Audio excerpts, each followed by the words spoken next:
இல்லறம் இனிக்க இவற்றை கடைபிடியுங்கள் போதும். இன்றைய காலகட்டத்தில் ஜாதகம் பார்த்து 10 பொருத்தமும் சரியாக இருக்கிறதா என்பதை சரிபார்த்து பெரியவர்களால் நிச்சயிக்கப்பட்ட திருமணங்கள் கூட தோல்வியில் முடிகிறது. இது ஒரு புறம் என்றால், ஒருவரை ஒருவர் நீண்ட நாட்களாக காதலித்து திருமணம் செய்து கொண்டவர்கள் கூட மனமுறிவு ஏற்பட்டு பிரிந்து விடுகின்றனர். இதற்கு காரணம் என்ன என்று ஆராய்ந்தால் பட்டியல் நீண்டு கொண்டே போகிறது.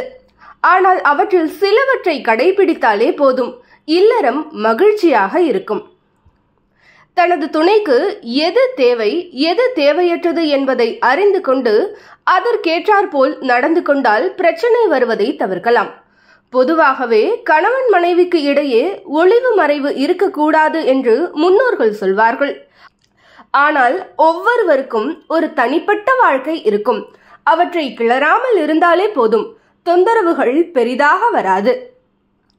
இல்லற வாழ்க்கையில் பார்ட்னருக்கு எதை விட்டு கொடுக்க வேண்டுமோ அதை கொடுத்து, எதை பெற வேண்டுமோ அதை பெற்றுக்கொள்ள வேண்டியது அவசியம். நகர்ப்புறங்களில் கணவன் மனைவி இருவரும் வேலைக்கு செல்வதால் ஒன்றாக செலவிடும் நேரம் குறைந்து விடுகிறது. அதனால் வாய்ப்பு கிடைக்கும் போதெல்லாம் குடும்பத்துடன் சுற்றுலா சென்று வந்தால் மனம் புத்துணர்ச்சி அடைந்து உங்களின் காதல் கூடும். ஏனென்றால் அப்போது வீடு, வேலை, பணம் அனைத்தையும் மறந்து உங்களிடம் இருக்கும் குழந்தைத்தனம் வெளிவந்துவிடும்.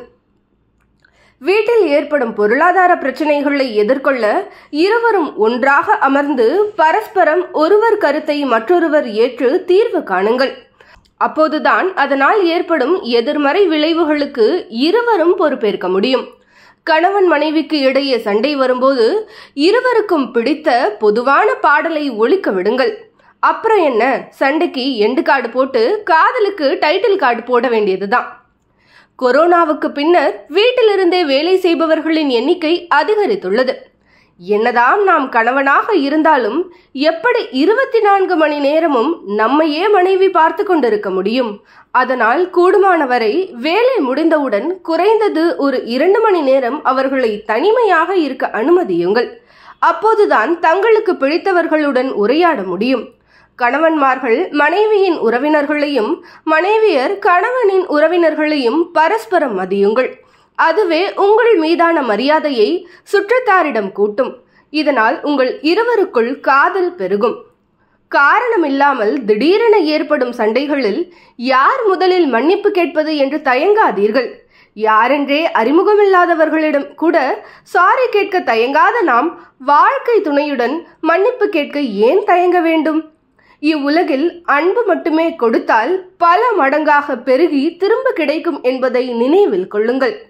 நீங்கள் உங்கள் துணையுடன் தோற்பது இல்லற வாழ்க்கையில் வெற்றி பெறதான் என்பதை மறக்காதீர்கள்.